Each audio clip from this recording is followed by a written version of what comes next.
ಓಂ ಶ್ರೀ ಮಹಾಗಣಾಧಿಪತಿಯೇ ನಮಃ. ಓಂ ಶ್ರೀ ಮಾತ್ರೇ ನಮಃ. ಓಂ ಶ್ರೀ ಗುರುಭ್ಯೋ ನಮಃ. ಸಮಸ್ತ ಕನ್ನಡ ವೀಕ್ಷಕರಿಗೆ ನಮಸ್ಕಾರ. ನೀವು ಮೊದಲನೇ ಬಾರಿ ನಮ್ಮ ಚಾನಲ್ ನೋಡ್ತಾ ಇದ್ದರೆ ದಯವಿಟ್ಟು ಸಬ್ಸ್ಕ್ರೈಬ್ ಮಾಡಿ ಅಂತ ಹೇಳ್ತಾ, ದ್ವಾದಶ ರಾಶಿಗಳಿಗೆ ಜೂನ್ ಮಾಸದ ಗೋಚಾರ ಫಲಗಳ ಬಗ್ಗೆ ಈ ವಿಡಿಯೋದಲ್ಲಿ ತಿಳಿದುಕೊಳ್ಳೋಣ. ಮೇಷಾದಿ ರಾಶಿಗಳಲ್ಲಿ ಪ್ರಥಮ ರಾಶಿಯಾಗಿರುವಂತಹ ಮೇಷರಾಶಿಯವರಿಗೆ ಈ ಜೂನ್ ಮಾಸ ಯಾವ ರೀತಿ ಅನುಕೂಲ ಫಲಗಳು ನೀಡ್ತಾ ಇದೆ, ಯಾವ ಗ್ರಹವು ಅನುಕೂಲವಾಗಿರುವಂತಹ ವಿಷಯಗಳಲ್ಲಿ ಇವರಿಗೆ ಉನ್ನತ ಯೋಗವನ್ನು ನೀಡ್ತಾ ಇದೆ, ಯಾವ ಗ್ರಹಗಳು ಮುಂಜಾಗ್ರತೆ ಕ್ರಮ ತಗೋಬೇಕು ಅನ್ನುವಂತಹ ವಿಷಯಗಳನ್ನು ಗೋಚಾರದಿಂದ ಹೇಳ್ತಾ ಇದೆ ಅನ್ನುವಂತಹ ವಿಷಯಗಳನ್ನು ಸಂಪೂರ್ಣವಾಗಿ ಈ ವಿಡಿಯೋ ಮುಖಾಂತರ ತಿಳಿದುಕೊಳ್ಳೋಣ. ಮುಖ್ಯವಾಗಿ ಮೇಷರಾಶಿ ರಾಶ್ಯಾಧಿಪತಿ ಕುಜ. ಈ ರಾಶ್ಯಾಧಿಪತಿ ಕುಜ ಈ ಪರ್ಟಿಕ್ಯುಲರ್ ಆಗಿ ಈ ಮೇಷರಾಶಿಯವರಿಗೆ ಜೂನ್ ಮಾಸದಲ್ಲಿ ರಾಶಿಯಲ್ಲೇ ಇರ್ತಾರೆ. ಅದೇ ರೀತಿ ಈ ದೀರ್ಘ ಸಂಚಾರ ಗ್ರಹಗಳಂತ ನೋಡಿದಾಗ ಈ ತೃತೀಯ ಸ್ಥಾನದಲ್ಲಿ ಗುರುಬಲ ಆಲ್ಮೋಸ್ಟ್ ಇಲ್ಲ. ಇಲ್ಲಿಯವರೆಗೂ ತೃತೀಯ ಸ್ಥಾನದಲ್ಲಿರುವಂತಹ ದೇವಗುರು ಬೃಹಸ್ಪತಿ ಈ ಜೂನ್ ಮಾಸದಿಂದ ಚತುರ್ಥ ಸ್ಥಾನಕ್ಕೆ ಹೋಗಿ ಮತ್ತಷ್ಟು ಗುರುಬಲ ಕಮ್ಮಿ ಆಗ್ತಾ ಇದೆ. ವ್ಯಯ ಸ್ಥಾನದಲ್ಲಿ ಶನಿ ಇರುವುದರಿಂದ ಸಾಡೇ ಸಾತಿನ ಮೊದಲನೇ ಹಂತದಲ್ಲಿ ಶನಿಯ ಬಲನೂ ಇಲ್ಲ. ಚತುರ್ಥ ಸ್ಥಾನದಲ್ಲಿ ಗುರು ಇರುತ್ತೆ, ಗುರುಬಲನೂ ಕಮ್ಮಿ ಆಗ್ತಾ ಇಲ್ಲ. ಸೊ ಆಗಿರೋದ್ರಿಂದ ಚತುರ್ಥ ಸ್ಥಾನ ಕುಟುಂಬ ಸ್ಥಾನ ಅಂತ ಹೇಳ್ತೇವೆ, ಸ್ವಸ್ಥಾನ ಅಂತ ಹೇಳ್ತೇವೆ, ವ್ಯವಹಾರಗಳ ವಾಹನಗಳ ಸ್ಥಾನ ಅಂತ ಹೇಳ್ತೇವೆ. ಸೊ ಚತುರ್ಥ ಸ್ಥಾನಕ್ಕೆ ಗುರು ಆಗಮನ ಆಗಿರೋದ್ರಿಂದ ಪ್ರಮುಖವಾಗಿ ಮೇಷರಾಶಿಯವರು ಕೌಟುಂಬಿಕ ವಿಷಯಗಳಲ್ಲಿ ಜಾಗರೂಕತೆಯಿಂದ ಇರಬೇಕಾಗಿರುತ್ತೆ. ಕೌಟುಂಬಿಕ ಸದಸ್ಯರ ವಿಷಯಗಳಲ್ಲಿ ಇನ್ವಾಲ್ವ್ ಆಗುವಂತಹ ಸಂದರ್ಭಗಳಲ್ಲಿ, ಕೌಟುಂಬಿಕ ವಿಷಯಗಳಿಗೆ ಸಂಬಂಧಪಟ್ಟಂತಹ ಖರ್ಚುಗಳ ವಿಷಯಗಳಲ್ಲಿ, ನೀವು ಮಾಡುವಂತಹ ವೈಯಕ್ತಿಕ ಖರ್ಚುಗಳ ವಿಷಯಗಳಲ್ಲಿ ಬಹಳ ಜಾಗರೂಕತೆಯಿಂದ ಈ ಮಾಸದಲ್ಲಿ ಹೂಡಿಕೆಗಳು ಮತ್ತು ಉಳಿತಾಯದ ಬಗ್ಗೆ ಗಮನ ಇಡಬೇಕಾಗಿರುತ್ತೆ. ಪ್ರಮುಖವಾಗಿ ಚತುರ್ಥ ಸ್ಥಾನಕ್ಕೆ ಗುರು ಆಗಮನ ಅನ್ನೋದು ಮುಖ್ಯವಾಗಿ ಈ ಸಂದರ್ಭದಲ್ಲಿ ಈ ಮಾಸದಲ್ಲಿ ಮೇಷರಾಶಿಯವರಿಗೆ ಒಂದು ಪ್ರಾಪರ್ಟಿ ಪರ್ಚೇಸ್ ಮಾಡುವಂತಹ ಅವಕಾಶ, ಒಂದು ಮನೆ ಪರ್ಚೇಸ್ ಮಾಡುವಂತಹ ಅವಕಾಶ, ಅಥವಾ ಮನೆ ನಿರ್ಮಾಣಕ್ಕೆ ಬೇಕಾಗಿರುವಂತಹ ವ್ಯವಸ್ಥೆಯನ್ನು ಮಾಡಿಕೊಳ್ಳುವಂತಹ ಅವಕಾಶ ಇರುತ್ತೆ. ಅದೇ ರೀತಿ ಒಂದು ಗೃಹದಿಂದ ಮತ್ತೊಂದು ಗೃಹಕ್ಕೆ ತಮ್ಮ ಗೃಹ ಸ್ಥಳ ಬದಲಾವಣೆ ಅನ್ನೋದು ಕೂಡ ಈ ಮಾಸದಲ್ಲಿ ಗೋಚಾರವಾಗ್ತಾ ಇದೆ. ಮತ್ತು ನೋಡಿ, ದೀರ್ಘ ಸಂಚಾರ ಗ್ರಹಗಳಲ್ಲಿ ಇಲ್ಲಿ ದೇವಗುರು ಬೃಹಸ್ಪತಿ ಗುರುಬಲನೂ ಇಲ್ಲ, ಶನಿ ಬಲನೂ ಇಲ್ಲ, ಪಂಚಮದಲ್ಲಿ ಕೇತು ಬಲನೂ ಇಲ್ಲ. ಆದರೆ ದೀರ್ಘ ಸಂಚಾರ ಗ್ರಹಗಳಲ್ಲಿ ರಾಹು ಮಾತ್ರ ಅದ್ಭುತವಾಗಿ ಯೋಗಕಾರಕನಾಗಿರ್ತಾರೆ. ಯಾವ ರೀತಿ? ಏಕಾದಶ ಸ್ಥಾನ ಲಾಭಸ್ಥಾನದಲ್ಲಿರುವಂತಹ ರಾಹು ನಿಮ್ಮ ಕಷ್ಟಕ್ಕೆ ತಕ್ಕ ಪ್ರತಿಫಲವನ್ನು, ನಿಮ್ಮ ಎಫರ್ಟ್ಗೆ ನೀವು ನೀಡಿರುವಂತಹ ವಿಷಯಗಳಿಗೆ ತಕ್ಕಂತೆ ಪ್ರತಿಫಲವನ್ನು, ರಿಸಲ್ಟ್ನ ಕೊಡುವಂತಹ ರೀತಿಯಲ್ಲಿ, ಅದ್ಭುತ ರೀತಿಯಲ್ಲಿ ರಾಹು ಯೋಗಕಾರಕನಾಗಿರ್ತಾರೆ. ಸೊ ಆದ್ದರಿಂದ ಲಾಭಸ್ಥಾನದಲ್ಲಿ ರಾಹು ಇರುವುದರಿಂದ ನೀವು ನಿಮ್ಮ ಎಫರ್ಟ್ಸು ಸರಿಯಾದ ರೀತಿಯಲ್ಲಿ ಒಂದು ಸ್ಟ್ರಾಟಜಿ ಪ್ರಕಾರ, ಒಂದು ಪ್ಲಾನಿಂಗ್ ಪ್ರಕಾರ ನೀವು ಎಫರ್ಟ್ನ ನೀವು ಹಾಕಿದ್ದೀರಾ ಅಂತ ಅಂದ್ಕೊಳ್ಳಿ, ಅದ್ಭುತವಾಗಿರುವಂತಹ ಫಲಗಳು ನಿಮಗೆ ಈ ಮಾಸದಲ್ಲಿ ಗೋಚಾರವಾಗ್ತಾ ಇದೆ.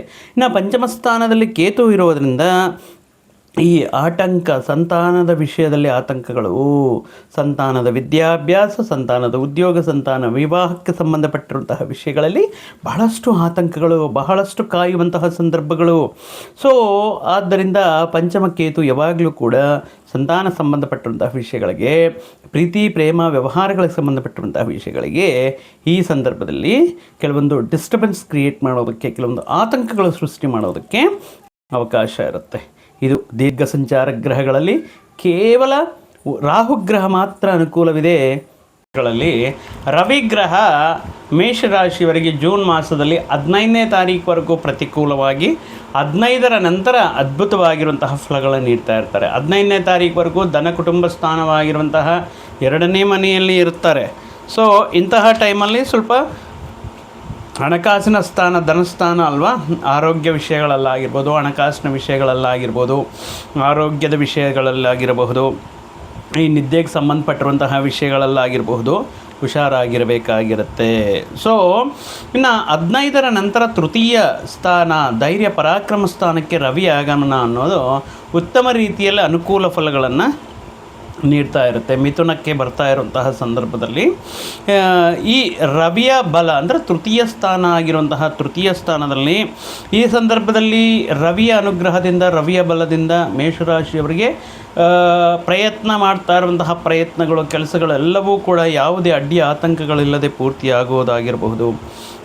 ಮತ್ತು ಊಟ ಮಾಡುವಂತಹ ಸಂದರ್ಭಗಳು, ಇಂದಿನ ದಿನಗಳಲ್ಲಿ ವಿಪರೀತವಾಗಿರುವಂತಹ ಕೆಲಸದ ಒತ್ತಡ, ಸಮಯಕ್ಕೆ ಊಟ ಮಾಡದೇ ಇರುವಂತಹ ಸಂದರ್ಭಗಳು. ಬಟ್ ಈ ಸಂದರ್ಭದಲ್ಲಿ ಅನುಕೂಲತೆ ಇರುತ್ತೆ. ಆಹಾರ ನಿಯಮಗಳನ್ನು ಕಟ್ಟುನಿಟ್ಟಾಗಿ ಪಾಲಿಸುವುದಕ್ಕೆ ಅನುಕೂಲ ಇರುತ್ತೆ. ನೀವು ಮಾಡುವಂತಹ ಪ್ರಯತ್ನಗಳಿಗೆ ಅದ್ಭುತ ರೀತಿಯಲ್ಲಿ ಕಾರ್ಯಸಿದ್ಧಿ ಇರುತ್ತೆ. ಅದೇ ರೀತಿ ನಿಮ್ಮ ಮಾತಿಗೆ ಬೆಲೆ, ನಿಮ್ಮ ಗೌರವ ವಿಷಯಕ್ಕಾಗಿರಬಹುದು, ನಿಮ್ಮ ಹೆಮ್ಮೆ ಪಡುವಂತಹ ವಿಷಯಗಳಾಗಿರಬಹುದು, ಸಂತೋಷ ಬೀಳುವಂತಹ ವಿಷಯಗಳಾಗಿರಬಹುದು, ಒಂದು ನಿಮ್ಮ ಮರ್ಯಾದೆಗೆ ಸಂಬಂಧಪಟ್ಟಿರುವಂತಹ ವಿಷಯಗಳಾಗಿರುವುದು 15ರ ನಂತರ ಅದ್ಭುತ ರೀತಿಯಲ್ಲಿ ರವಿಯ ಅನುಗ್ರಹದಿಂದ, ಆಶೀರ್ವಾದದಿಂದ ಮೇಷರಾಶಿಯವರು ಪಡೆಯಬಹುದು. ಇನ್ ಕೇಸ್ ನಿಮ್ಮ ತೃತೀಯ ಸ್ಥಾನ ಇದು ಮತ್ತು ಒಡ ಹುಟ್ಟಿದವರ ಸ್ಥಾನ, ಅಣ್ಣ ತಮ್ಮಂದಿರ, ಅಕ್ಕ ತಂಗಿರ ಸ್ಥಾನ ಅಂತಲೂ ಹೇಳ್ತಾ ಇರ್ತೇವೆ. ಸೊ ಇಂದಿನ ದಿನಗಳಲ್ಲಿ ಇವರ ಜೊತೆಗೆ ಏನಾದರೂ ನಿಮ್ಮ ಈ ಮಿಸ್ಅಂಡರ್ಸ್ಟ್ಯಾಂಡಿಂಗ್ಸ್ ಆಗಿರ್ಬೋದು, ಅಪಾರ್ಥಗಳಾಗಿರ್ಬೋದು, ಕಲಹಗಳಾಗಿರ್ಬೋದು ಇತ್ಯಾದಿ ವಿಷಯಗಳು ಕೂಡ ಇದ್ರೂ ಅವೆಲ್ಲವೂ ಕೂಡ ಬಗೆಹರಿದು 15ರ ನಂತರ ಎಲ್ಲರೂ ಕೂಡ ನಿಮ್ಮ ಪ್ರಯತ್ನಗಳಿಗೆ ಕೈ ಜೋಡಿಸಿ ಸಹಕಾರ ನೀಡೋದಕ್ಕೆ ಮುಂದೆ ನಿಲ್ತಾರೆ. ಇರುವಂತಹ ವಿಷಯಗಳೆಲ್ಲ, ಆತಂಕಗಳೆಲ್ಲವೂ ಕೂಡ ಬಗೆಹರಿಯುತ್ತೆ. ಇನ್ನು ತೃತೀಯ ಸ್ಥಾನಕ್ಕೆ ಬುಧನ ಆಗಮನ ಆದರೆ ತನ್ನ ಸ್ವಕ್ಷೇತ್ರವಾಗಿರುವುದರಿಂದ ಪ್ರತಿಕೂಲ ಫಲಗಳು ನೀಡುವಂತಹ ಸಂದರ್ಭ. ಆದರೆ ಈಗ ಬುಧ ಮಹಾಶಯ ತನ್ನ ಸ್ವಕ್ಷೇತ್ರದಲ್ಲಿರುವಂತಹ ಮಿಥುನ ರಾಶಿಗೆ ಬರ್ತಾ ಇರುವಂಥ ಕಾರಣದಿಂದ ಜೂನ್ ತಿಂಗಳು ಟೋಟಲ್ ಆಗಿ ಇವರು ಮಿಥುನ ರಾಶಿಯಲ್ಲೇ ಇರ್ತಾರೆ.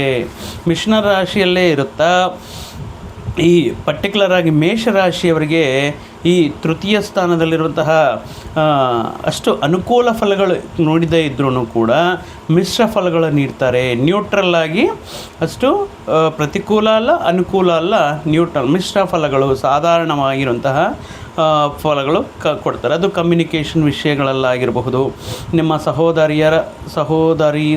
ಸಹೋದರ ಮಧ್ಯೆ ಇರುವಂತಹ ಸಂಬಂಧಗಳು ಇಂಪ್ರೂವ್ ಆಗೋದಾಗಿರಬಹುದು. ಮತ್ತು ಈ ಕೆಲವೊಂದು ವಿಷಯಗಳಲ್ಲಿ ಬುಧ ನಿಮಗೆ ಅನುಕೂಲ ಫಲಗಳನ್ನು ನೀಡ್ತಾ ಇರ್ತಾರೆ. ಸೊ ಆದ್ದರಿಂದ ಇಲ್ಲಿ ರವಿ ಯೋಗಕಾರಕನಾಗಿದ್ದಾರೆ, ಬುಧ ಯೋಗಕಾರಕನಾಗಿದ್ದಾರೆ. ಸಾಧಾರಣವಾಗಿ ಕುಜನ ನೋಡಿದ್ರೆ 20ನೇ ತಾರೀಕು ಜೂನ್ವರೆಗೂ ಕೂಡ ರಾಶಿಯಲ್ಲೇ ಇರುವಂತಹ ಕುಜ, ಮುಖ್ಯವಾಗಿ ರಾಶ್ಯಾಧಿಪತಿ ರಾಶಿಗೆ ಆಗಮನ, ತನ್ನ ಸ್ವಕ್ಷೇತ್ರಕ್ಕೆ ಆಗಮನ. ಸೊ 20ನೇ ತಾರೀಕುವರೆಗೂ ಒಂದು ರೀತಿ ಫಲಗಳು, 20ನೇ ತಾರೀಕಿಂದ ಮತ್ತೊಂದು ರೀತಿ ಫಲಗಳು ನೀಡ್ತಾ ಇರ್ತಾರೆ. ಧನ ಕುಟುಂಬ ಸ್ಥಾನಕ್ಕೆ 20ನೇ ತಾರೀಕು ನಂತರ ಈ ಧನ ಕುಟುಂಬ ಸ್ಥಾನಕ್ಕೆ ಬರ್ತಾ ಇರುವಂತಹ ರಾಶ್ಯಾಧಿಪತಿ ಕುಜ ನಿಮ್ಮ ಮೇಷರಾಶಿಯವರಿಗೆ ಈ ವಿಷಯದಲ್ಲಿ ಮಾತ್ರ, ಈ ಹೇಳ್ತಾ ಇರುವಂತಹ ವಿಷಯಗಳಲ್ಲಿ ಮಾತ್ರ ಬಹಳಷ್ಟು ಹುಷಾರಾಗಿರಿ, ಹ್ಯಾಂಡಲ್ ಮಾಡಬೇಕಾಗಿರುತ್ತೆ. ವಿಪರೀತವಾಗಿರುವಂತಹ ಕೋಪ, ವಿಪರೀತವಾಗಿರುವಂತಹ ಆವೇಶ, ಯಾವಾಗಲೂ ಕೂಡ ಅತಿಯಾಗಿ ಬರ್ತಾ ಇರುವಂತಹ ಆವೇಶ ಅನರ್ಥದಾಯಕ ಅಂತ ಹೇಳ್ತಾ ಇರ್ತೀವಿ. ಕ್ಷಣಿಕ ಆವೇಶದಲ್ಲಿ ತಗೊಳ್ಳುವಂತಹ ನಿರ್ಧಾರಗಳು, ಹೇಳುವಂತಹ ಮಾತುಗಳು, ಮಾಡುವಂತಹ ಕೆಲಸಗಳು ಯಾವುದೂ ಕೂಡ ಫಲಗಳನ್ನು ನೀಡುವುದಿಲ್ಲ. ಸೊ ಆಗಿರೋದ್ರಿಂದ ಸಾಕಷ್ಟು ಕೋಪ ಬಂದಿರುವಂತಹ ಸಂದರ್ಭಗಳಲ್ಲಿ ನೀವು ನಿರ್ಧಾರಗಳು ತಗೊಳ್ಳೋಕ್ಕಾಗಿರ್ಬೋದು, ಅಥವಾ ಸೂಕ್ಷ್ಮವಾಗಿರುವಂತಹ ವ್ಯಕ್ತಿಗಳ ಜೊತೆ, ಉನ್ನತ ಮಟ್ಟದಲ್ಲಿರುವಂತಹ ಮೇಲಧಿಕಾರಿಗಳ ಜೊತೆ ಮಾತನಾಡುವಂತಹ ಸಂದರ್ಭಗಳಲ್ಲಿ ಹುಷಾರಾಗಿರಬೇಕಾಗಿರುತ್ತೆ. ಮತ್ತು ಯಾವುದೇ ಮುಖ್ಯವಾದ ನಿರ್ಧಾರಗಳನ್ನು ಕೋಪಕ್ಕೆ ಕೈ ಕೊಡಬೇಡಿ ಅಂತ ಹೇಳ್ತಾರಲ್ವ. ಸೊ ಆ ರೀತಿ ನಿರ್ಧಾರಗಳಿಗೆ ಹಠಕ್ಕೆ ಬಿದ್ದು ಸಾಲಗಳು ಮಾಡೋದು, ಈ ರೀತಿ ಕೋಪದಲ್ಲಿ ಆವೇಶದಲ್ಲಿ ನಿರ್ಧಾರಗಳು ತಗೋಬಾರದು. ಆತಂಕಗಳು ಇರುತ್ತೆ, ಅನಾರೋಗ್ಯ ಸಮಸ್ಯೆಗಳು ಈ 20th ನಂತರ, 20ನೇ ತಾರೀಕು ನಂತರ ಪ್ರಮುಖವಾಗಿ ಕುಜ ಧನ ಕುಟುಂಬ ಸ್ಥಾನದಲ್ಲಿ ಈ ರೀತಿ ಕೆಲವೊಂದು ವಿಷಯಗಳಲ್ಲಿ ನಿಮ್ಮ ತಾಳ್ಮೆಗೆ ಪರೀಕ್ಷೆ ನೀಡ್ತಾ ಇರ್ತಾರೆ. ವಿದ್ಯಾರ್ಥಿಗಳಿಗೆ 8ನೇ ತಾರೀಕಿಂದ ಶುಕ್ರನ ಬಲ ಅನ್ನೋದು ಬರ್ತಾ ಇದೆ. ಸೊ ಆದ್ದರಿಂದ ವಿದ್ಯಾರ್ಥಿಗಳಿಗೆ ಮಾಡುವಂತಹ ಕೃಷಿ ಕೆಲವೊಂದು ವಿಷಯಗಳಲ್ಲಿ ಅದ್ಭುತ ರೀತಿಯಲ್ಲಿ ಅಭಿವೃದ್ಧಿ, ಪ್ರೋಗ್ರೆಸ್, ಉನ್ನತ ವಿದ್ಯಾಲಯಗಳಲ್ಲಿ ಸೀಟ್ ಪಡೆಯೋದು ಇತ್ಯಾದಿ ಅನುಕೂಲ ಫಲಗಳು ಇರುತ್ತೆ. 15ರವರೆಗೂ ಕೂಡ ರವಿಯ ಬಲ ಇಲ್ಲದಿದ್ದರೂ ಕೂಡ ಈ ಶುಕ್ರ ಗುರುವಿನ ಜೊತೆ ದೇವಗುರು ಬೃಹಸ್ಪತಿಯ ಜೊತೆ ಚತುರ್ಥ ಸ್ಥಾನದಲ್ಲಿ ಅನುಕೂಲ ಸ್ಥಿತಿಯಲ್ಲಿ ಇರೋದರಿಂದ ಆದಾಯಕ್ಕೆ ಯಾವುದೇ ರೀತಿ ಪ್ರಾಬ್ಲಮ್ ಇರಲ್ಲ. ಆದರೆ ಆದಾಯಕ್ಕೆ ಮೀರಿ ಮಾಡುವಂತಹ ಕೆಲವೊಂದು ಖರ್ಚುಗಳು, ಸಾಲವನ್ನು ಮಾಡುವಂತಹ ಸಂದರ್ಭಗಳನ್ನು ತರಬಹುದು. ಆದಾಯದ ವಿಷಯದಲ್ಲಿ ಯಾವುದೇ ರೀತಿ ಯೋಚನೆ ಬೇಡ, ಸ್ಥಿರವಾಗಿರುವಂತಹ ಆದಾಯವನ್ನು ಪಡೀತಾ ಇರ್ತೀರ. ಆದರೆ ಅದಕ್ಕೆ ಆದಾಯಕ್ಕೆ ಮೀರಿ ಖರ್ಚುಗಳು ಮಾಡುವಂಥ ಸಾಧ್ಯತೆಯೂ ಇರುತ್ತೆ. ಮುಖ್ಯವಾಗಿ ಕುಜನ ವಿಷಯಗಳಲ್ಲಿ ಅಥವಾ ರವಿಯ 15ನೇ ತಾರೀಕು ಆಗಿರಬಹುದು, ಕೇತು ಪಂಚಮದಲ್ಲಿರೋದು, ಮುಖ್ಯವಾಗಿ ಆರೋಗ್ಯ ಮತ್ತು ನಿಮ್ಮ ಸಂತಾನದ ವಿಷಯಗಳಲ್ಲಿ, ಸಂತಾನದ ಬಗ್ಗೆ ತಗೊಳ್ಳುವಂತಹ ನಿರ್ಧಾರಗಳ ವಿಷಯಗಳಲ್ಲಿ ಸ್ವಲ್ಪ ಯೋಚನೆ ಮಾಡಿ ನಿರ್ಧಾರ ತಗೊಳ್ಳೋದು ಈ ಮಾಸದಲ್ಲಿ ಉತ್ತಮ. ಒಟ್ಟಾಗಿ ನೋಡುವುದಾದರೆ ನಿಮಗೆ ಗುರುಬಲ ಇಲ್ಲ, ಶನಿ ಬಲ ಇಲ್ಲ, ಬುಧ ಮಾಧ್ಯಮಿಕ ಮಿಶ್ರ ಫಲಗಳನ್ನು ನೀಡ್ತಾ ಇದ್ದಾರೆ, ಕುಜ ವ್ಯತಿರೇಕ ಫಲಗಳನ್ನು ನೀಡ್ತಾ ಇರುವಂಥ ಈ ಸಂದರ್ಭಗಳಲ್ಲಿ ಪ್ರಮುಖವಾಗಿ ಮೇಷರಾಶಿಯವರು ರಾಶಯಾಧಿಪತಿಯಾಗಿರುವಂತಹ ಕುಜನ ಸುಬ್ರಹ್ಮಣ್ಯ ಸ್ವಾಮಿ ಆರಾಧನೆ ಮಾಡೋದು, ಗುರುಬಲಗೆ ಸಂಬಂಧಪಟ್ಟಿರುವಂತಹ ದೇವಗುರು ಬೃಹಸ್ಪತಿಗೆ ಅನುಗ್ರಹಕ್ಕೋಸ್ಕರ ರಾಯರ ದರ್ಶನ ಮಾಡಿಕೊಳ್ಳೋದಾಗಿರಬಹುದು, ಮತ್ತಷ್ಟು ಅನುಕೂಲ ಫಲಗಳನ್ನು ನೀಡ್ತಾ ಇರುತ್ತೆ. ಅದಕ್ಕೋಸ್ಕರ ಏನು ಮಾಡಬೇಕು, ಅರಳಿ ಪ್ರತಿದಿನ ನಿಮ್ಮ ಮನೆ ಹತ್ತಿರದಲ್ಲಿ ಏನಾದರೂ ಅರಳಿ ಮರ ಇದ್ದರೆ ಒಂದು 11 ಪ್ರದಕ್ಷಿಣೆಗಳು ಹಾಕೋದಾಗಿರಬಹುದು. ಕೆಂಪು ತೊಗರೆ ಬಳ್ಳೆಯನ್ನು ಮಂಗಳವಾರದಂದು ಸದ್ಬ್ರಾಹ್ಮಣರಿಗೆ ದಾನ ಮಾಡುವುದರಿಂದ ಸುಬ್ರಹ್ಮಣ್ಯ ಅನುಗ್ರಹವು ಕೂಡ ನಿಮಗೆ ಸಿಗುತ್ತೆ, ಕುಜನ ಅನುಗ್ರಹ ಸಿಗುತ್ತೆ ಅಂತ ಹೇಳ್ತಾ ಮತ್ತೊಂದು ವಿಡಿಯೋ ಜೊತೆಗೆ ಮತ್ತೊಂದು ಆಸಕ್ತಿಕರ ವಿಷಯದ ಜೊತೆಗೆ ನಿಮ್ಮ ಮುಂದೆ ಮತ್ತೆ ಬರ್ತೀನಿ. ಅಲ್ಲಿಯವರೆಗೂ ಸರ್ವೇ ಜನಾಂ ಸುಖಿನೋ ಭವಂತು, ಸಮಸ್ತ ಸನ್ಮಂಗಳಾನಿ ಭವಂತು. ಜೈ